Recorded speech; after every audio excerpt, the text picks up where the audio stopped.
পর্যাপ্ত সরবরাহ সত্ত্বেও রাজধানীতে বাড়তি দামে বিক্রি হচ্ছে চাল। সদুত্তর নেই মিলার আড়তদারদের কাছে। ঈদের আগে অসাধু চক্রের কারসাজির অভিযোগ। বাজারে চাল কম আছে, আর ছোট ছোট মিলের কাছে চাল নাই, যাদের কাছে আছে সীমিত পরিমাণ আছে। বড় বড় কোম্পানি এবং বড় বড় মিলার এদের কারণে বাজারটা বাজে। এরা সিন্ডিকেট করে যেভাবে মন চায় এভাবে বাড়ায় দেয়। বাজার মনিটরিংটা একটু যাতে জোরদার করা হয়, যাতে মানুষের দুঃখ কষ্টটা কমে। ই রিটার্নে বেশ সাড়া পাচ্ছে এনবিআর। অনলাইনে 50 লাখ করদাতার নিবন্ধন, 41 লাখ দাখিল। উৎসব সামনে রেখে প্রসাধনীর দোকানে বাড়ছে ভিড়। নিজেকে ভিন্নভাবে সাজাতেও ব্যস্ত ক্রেতারা।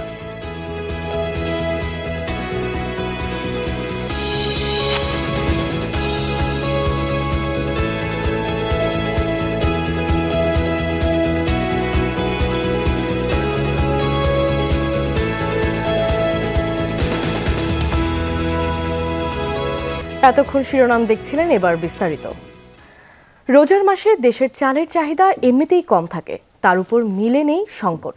গত 7 দিনে আমদানি বেড়েছে প্রায় দ্বিগুণ। তারপরও রাজধানীতে বাড়তি দামে বিক্রি হচ্ছে চাল। এর কোনো ব্যাখ্যা নেই কারোর কাছে। অনেকে দোষ দিচ্ছেন মিলারদের, কারো সন্দেহ আড়তদারদের ঘিরে। অভিযোগ মিলছে ঈদের আগে বাড়তি মুনাফা লুটে নিতে চাইছে চালের অসাধু চক্র। দিনাজপুরে হিলিয়া স্থলবন্দরের চাল নিয়ে ব্যস্ততা ইদানিং তুঙ্গে। 3 থেকে 10 মার্চ এই 7 দিনে বন্দর দিয়ে আমদানি হয়েছে 25,000 টন চাল। আগে যেখানে দিনে 40 থেকে 50 ট্রাক চাল আসতো, এখন তা বেড়ে দাঁড়িয়েছে 70 থেকে 100-তে।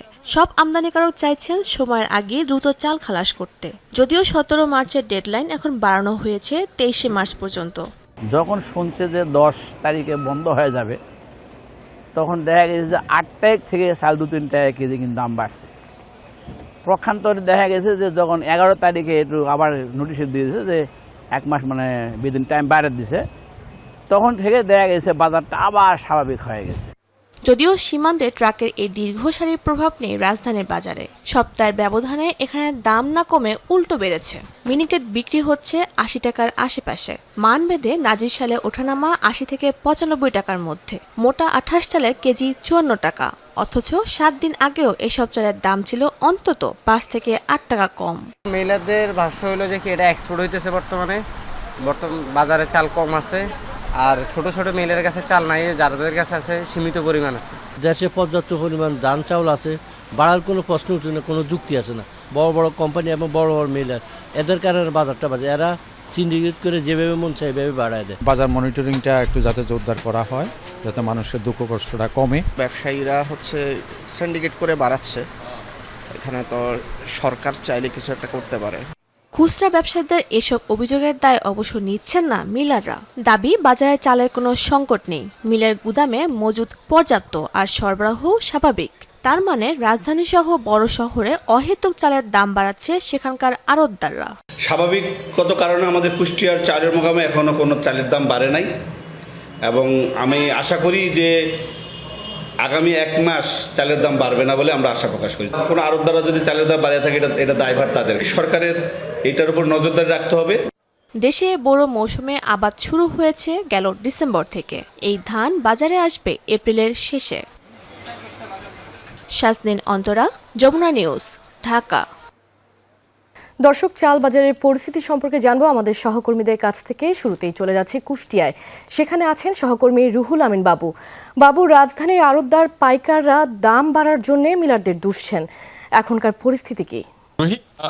আমরা এটা জানতে পেরেছি আসলে যে রাজধানীর বাজারগুলোতে যে সিন্ডিকেটের কারণে চালের দাম বাড়ানো হয়েছে, এবং আমি এখানকার স্থানীয় কুষ্টিয়ার যে দেশের দ্বিতীয় বৃহত্তম খাজানগর চালের মোকাম যেখানে সেখানকার যারা চালকল মালিক রয়েছে এবং চালকল মালিক সমিতির যারা সভাপতি সাধারণ সম্পাদক রয়েছে তাদের সাথেও কথা বলেছি। তারা বলছেন যে আমাদের স্থানীয় এখানে কোনোভাবেই চালের দাম বাড়ানো হয়নি, বরং তারা এটি বলেছেন যে রোজার সময় চালের দাম অনেকটা কম থাকে, অর্থাৎ তাদের কাছে কিন্তু যথেষ্ট পরিমাণে ধান এবং চালের যথাযথ মজুদ রয়েছে এবং এই বাজার বৃদ্ধির কারণ হিসেবে সরাসরি কিন্তু তারা বলেছেন যে আমাদের শুধু কুষ্টিয়ায় না, দেশের আরও অন্যান্য জায়গায় যেসব বড় চালের আড়ত রয়েছে সেখানেও কিন্তু কোনো ধরনের চালের দাম বাড়ানো হয়নি। শুধুমাত্র রাজধানীতে বাড়ানোর কারণ হিসেবে তারা আমাদেরকে বলেছেন যে সেই চালকল মালিকের পক্ষ থেকে আমাদেরকে জানানো হয়েছে যে এটা রাজধানীর বাজারে শুধু সিন্ডিকেটের কারণে চালের দামটা বৃদ্ধি করা হয়েছে, এমনকি হয়তো বৃষ্টির কারণে এমন তারা করতে পারে বলে সেটাও কিন্তু আমাদেরকে জানিয়েছেন। কিন্তু মূলত বা বাস্তব যে প্রেক্ষাপট, যে খুচরা বাজার বা একেবারে বিভিন্ন প্রত্যন্ত অঞ্চলে যেসব প্রত্যন্ত অঞ্চলগুলোতেও আমরা খোঁজ নিয়েছি, কিন্তু সেসব জায়গাগুলোতেও কিন্তু চালের দাম কিন্তু বৃদ্ধি হয়নি, কারণ একেবারে যেসব গ্রাম অঞ্চল বা সব জায়গাতেই চালের দাম সমুন্নত রয়েছে এবং বাড়ার কোনো সম্ভাবনা নেই। রুই বাবু, আপনাকে ধন্যবাদ। দর্শক, এই পর্যায়ে চলে যাচ্ছি হিলি স্থলবন্দরে। সেখানে আছেন আমাদের সহকর্মী মুরাদ ইমাম কবির। আমদানির প্রস্তুতি কেমন? প্রতি কেজি চালের দাম কেমন পড়ছে? হিলি স্থলবন্দরের যে আমদানি পরিস্থিতি যদি বলি, আমদানি পরিস্থিতি গত 10 মাস পর্যন্ত আমদানির একটা মেয়াদ ছিল। আপনাকে আগে জানিয়ে রাখি, সেটি হচ্ছে যে গত 19 জানুয়ারি হিলি স্থল দেশের বিভিন্ন বন্দর দিয়ে দেশে চাল আমদানির যে অনুমতি দিয়েছিল সরকার, সেটির মেয়াদ শেষ হয়েছে গত 10 মার্চ। এই 10 মার্চ মেয়াদ শেষ হওয়ার পরে 10 মার্চে আবার এই মেয়াদকে বাড়িয়ে দেওয়া হয় 20 এপ্রিল পর্যন্ত, অর্থাৎ এখনও 20 এপ্রিল পর্যন্ত চাল আমদানি করা যাবে। তো যেহেতু গত 10 মার্চ ছিল চাল আমদানির সবশেষ সময়সীমা, সেই অনুপাতে কিন্তু হিলি স্থল বন্দরের যে আমদানিকারকরা রয়েছে তারা কিন্তু ইতিমধ্যে তাদের যে পরিমাণ বরাদ্দ, সেই বরাদ্দ কিন্তু চাল কিন্তু তারা বন্দরে প্রবেশ করে ফেলেছে। এই চালগুলো দেখছেন, এগুলো আমদানিকৃত চাল এখন খালাস হচ্ছে। 10 তারিখের পরে হিলি স্থল বন্দর দিয়ে কোনো চালের ট্রাক বন্দর প্রবেশ করেনি, কোনো চাল আমদানি হয়নি। তবে এই যে চালগুলো লোড আনলোড হচ্ছে, সেগুলো হচ্ছে 10 তারিখের পর্যন্ত যে আমদানি হয়েছে সেই চালগুলো এখন লোড আনলোড হচ্ছে, ছাড়করণ হচ্ছে। আর যেহেতু চাল আমদানি বন্ধ হয়ে যাচ্ছে, তখন 10 তারিখের আগেই কিন্তু চালের দামটা কিছুটা 3 থেকে 4 টাকা কেজি প্রতি বেড়ে গিয়েছিল। এই যে 4 টাকা বেড়ে তখন আগে বিক্রি হচ্ছিল 61 টাকা কেজি দরে, পরবর্তীতে এই চাল বিক্রি হচ্ছে 65 টাকা কেজি দরে। তো আমদানির চালের দাম বাড়ার পরেও কিন্তু চালের আমদানির মেয়াদ বাড়ানো হয়েছে, কিন্তু চালের দাম কমেনি। এখনও হিলি স্থল বন্দরে প্রতি কেজি চাল 64-65 টাকা কেজি দরে বিক্রি। কবির, আপনাকে ধন্যবাদ। জরিমানা ছাড়া আয়কর রিটার্ন দাখিলের সময় শেষ হচ্ছে 31 মার্চ। তবে ব্যক্তি করদাতারা লিখিত আবেদন করলে সংশ্লিষ্ট কর কমিশনার রিটার্ন দাখিলের জন্য অতিরিক্ত 90 দিন সময় বাড়াতে পারেন। সময় বৃদ্ধির আবেদন মঞ্জুর হলে বর্ধিত সময়ের মধ্যে জরিমানা বা অতিরিক্ত কর প্রদান ছাড়াই রিটার্ন দাখিল করা যাবে। রিটার্ন দাখিলের জন্য সময় বৃদ্ধির আবেদন এবং অতিরিক্ত সময় অনুমোদনের কাজটি সহজ করতে অনলাইন সিস্টেম চালু করা হয়েছে। স্বাভাবিক নিয়ম অনুযায়ী আয়কর রিটার্ন জমা দেওয়ার শেষ দিন 30 নভেম্বর হলেও গুরুত্ব বিবেচনায় দফায় দফায় সময় বাড়িয়েছে এনবিআর। অনলাইন রিটার্ন দাখিলের সাথে করদাতাদের খাপ খাইয়ে নিতে এই অতিরিক্ত সময় প্রদান করা হয়। চলতি কর বর্ষে কিছু ব্যতিক্রম ছাড়া সকল ব্যক্তি শ্রেণীর করদাতার অনলাইনে রিটার্ন দাখিল এখন বাধ্যতামূলক। এনবিআর বলছে, ই-রিটার্ন সিস্টেমে প্রায় 50 লাখ নিবন্ধন হয়েছে, পাশাপাশি 41 লাখ রিটার্ন দাখিল করেছেন।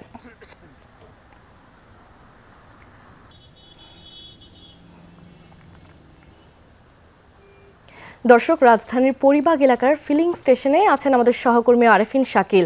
যাচ্ছি তার কাছে। আরেফিন, আজ ফিলিং স্টেশনগুলোর সার্বিক পরিস্থিতি কেমন দেখছেন? যেই তেল, সেই তেল তারা পাচ্ছেন, যদি একটু ছবিতে দেখাতে চাই। এর মধ্যে যারা আসছেন তারা কিন্তু যে যতটুকু চাচ্ছেন ততটুকু তেল পাচ্ছেন। একটু জানতে চাই, কত লিটার চাইলেন? আমি ভাই কমই চাইছি, আপনার 400 টাকা নিছি, হয়তো 800 টাকার দিচ্ছি। সমস্যা হয়েছে? না না, কোনো সমস্যা হয়নি। আমরা দেখছেন যে আসলে যারা চালক আসছেন কিংবা গাড়ির যারা মালিক যারা এসছেন তেল কেনার জন্য, তারা প্রত্যেকেই আসলে যে পরিমাণ চাচ্ছেন সব পরিমাণেই পাচ্ছেন। এবং আমরা একটু ফিলিং স্টেশনে দেখে কথা বলি। আজকে থেকে তো মনে হয় রেশনিং পদ্ধতিটা নাই। আজকে থেকে তো যে যতটুকু চাচ্ছে তো জি আমরা যে যতটুকু চাচ্ছে আমরা ততটুকুই দিচ্ছি। আমরা কারো আগে লিমিটেশনে নাই, এখন আমরা রেশনিং বাদ দিয়ে এখন যে ফুল চাচ্ছে ফুল দিচ্ছি, যে কম চাচ্ছে কম দিচ্ছি, আমাদের কোনো অসুবিধা নেই। আপনারা তেলের সরবরাহ আছে? হ্যাঁ, তেল পর্যাপ্ত পরিমাণ তেল আছে, আমাদের তেলের কোনো সংকট নাই।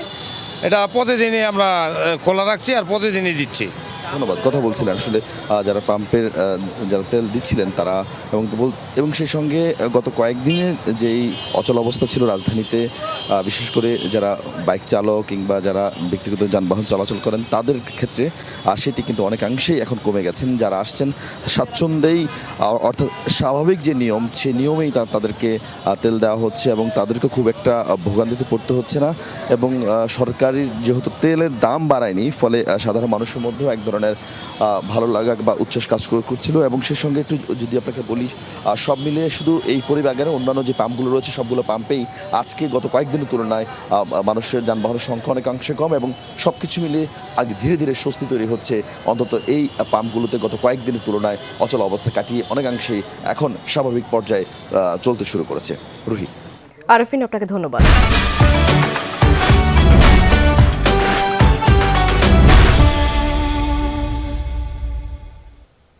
সাজগোজ ছাড়া ঈদের নারীর আসে না পরিপূর্ণতা, তাই পোশাকের পাশাপাশি প্রসাধনী সামগ্রীর গুরুত্ব কম নয়। উৎসব সামনে রেখে সৌন্দর্যবর্ধক সামগ্রীর দোকানগুলোতেও ক্রেতাদের ভিড়। পরিবার প্রিয়জনের সাথে আনন্দ ভাগাভাগি করাই উৎসবের মূল কথা নয়, বরং নিজেকে একটু ভিন্নভাবে সাজাতেও ব্যস্ত ক্রেতারা।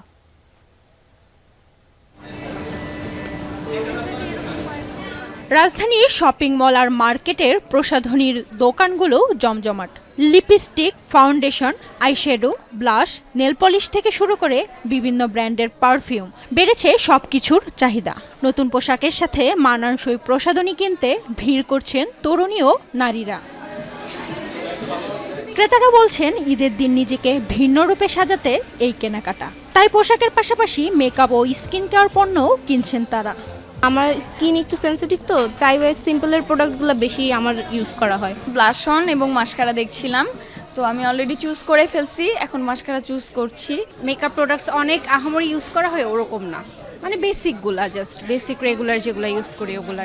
শুধু নারীরা নন, পুরুষ ক্রেতারাও কিনছেন পারফিউম, বডি স্প্রে বা গ্রুমিং পণ্য।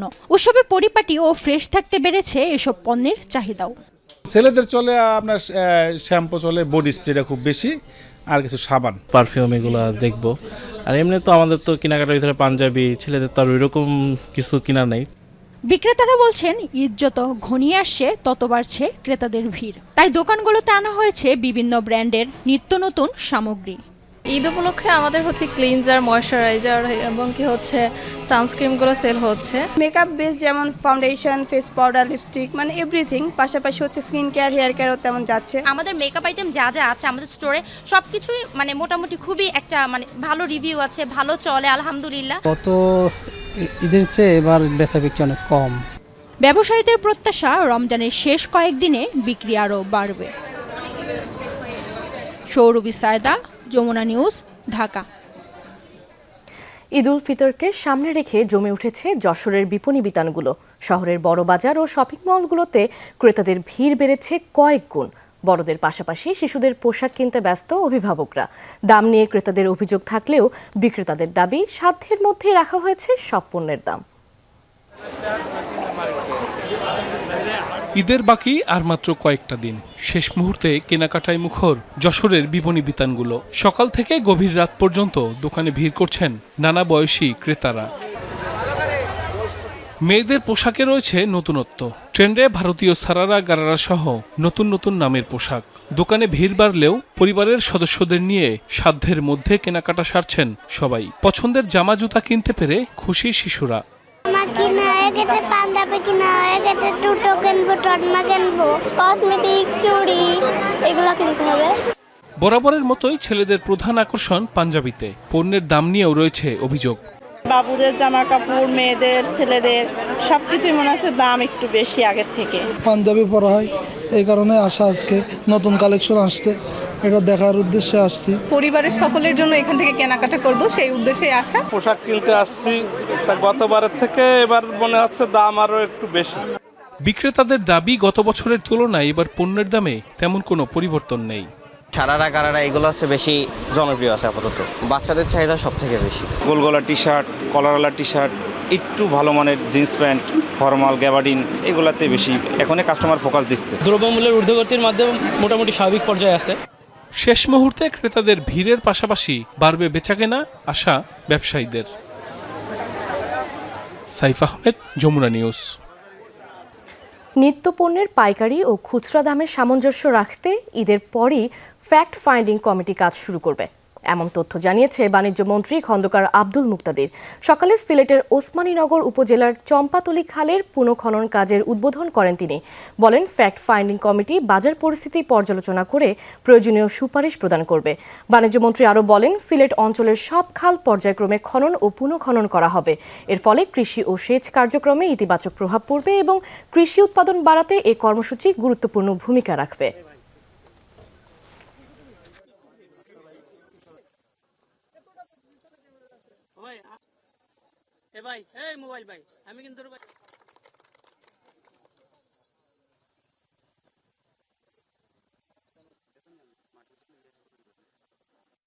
তো কি কারণে পাইকারি এবং খুচরার মধ্যে মাঝে মধ্যে শুধু যে নিত্য প্রয়োজনীয় পণ্য না, অনেক কৃষি পণ্যের মধ্যেও দেখা যায় যে ব্যবধানটা মোটেও মেনে নেওয়ার মতো ব্যবধান না। এটির প্রকৃত কারণটা খুঁজে বের করার জন্য ঈদের পরেই আমরা ব্যবসায়ী, পেশাজীবী এবং প্রশাসন সবাইকে সংশ্লিষ্ট করে একটা ফ্যাক্ট ফাইন্ডিং কমিটি করব। দর্শক, এবার জানাবো পুঁজিবাজারের খবর। সকাল থেকেই পুঁজিবাজার বেশ ঊর্ধ্বমুখী প্রবণতা দেখা দিয়েছে। ডিএসইতে প্রধান সূচক 20 পয়েন্ট বেড়ে দাঁড়িয়েছে 5331 পয়েন্টে। অন্যদিকে ডিএসইএসে 6 পয়েন্ট বেড়ে দাঁড়িয়েছে 1077 পয়েন্টে। ডিএসই 30 সূচকে 4 পয়েন্ট বেড়ে দাঁড়িয়েছে 2047 পয়েন্টে। আজ হাত বদল হয়েছে 199 কোটি 58 লাখ টাকা। দাম বেড়েছে 118টি প্রতিষ্ঠানের, দাম কমেছে 84টি প্রতিষ্ঠানের এবং দাম অপরিবর্তিত রয়েছে 82টি প্রতিষ্ঠানের শেয়ারের দর। দর্শক, এই পর্যায়ে যাব শীর্ষ 20টি শেয়ারের দর বেড়েছে এমন প্রতিষ্ঠানের নামের কাছে। ডিএসইতে লেনদেনের ভিত্তিতে শীর্ষে আছে ইনটেক লিমিটেড। প্রতিষ্ঠানটি 100 কোটি টাকার মতো শেয়ার লেনদেন করেছে। এরপরের অবস্থানে রয়েছে লাভেলো ও তৃতীয় অবস্থানে রয়েছে সিটি ব্যাংক।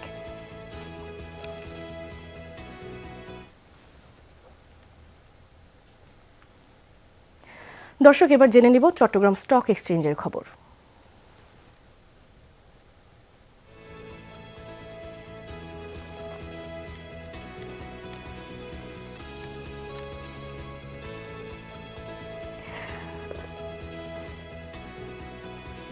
চট্টগ্রাম স্টক এক্সচেঞ্জের প্রধান সূচক সিএসপিআই প্রায় 0.73 পয়েন্ট বেড়ে দাঁড়িয়েছে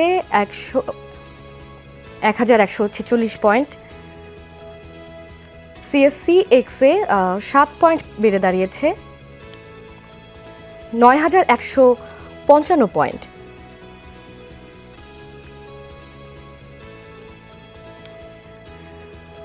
সিএসই 30 25 পয়েন্ট বেড়ে দাঁড়িয়েছে 1326 পয়েন্টে। আজ হাত বদল হয়েছে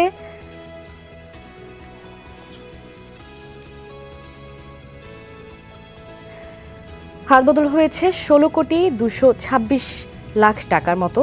আর 92টি প্রতিষ্ঠানের মধ্যে 53টি প্রতিষ্ঠানের শেয়ারের দর বেড়েছে, 21টি প্রতিষ্ঠানের শেয়ারের দর কমেছে এবং 18টি শেয়ারের দর অপরিবর্তিত ছিল।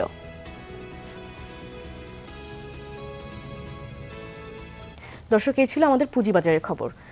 আর এরই সাথে বিজনেস টুডের এখনকার আয়োজনে এই ছিল আমাদের সাথে। এতক্ষণ সাথে থাকার জন্য ধন্যবাদ সবাইকে।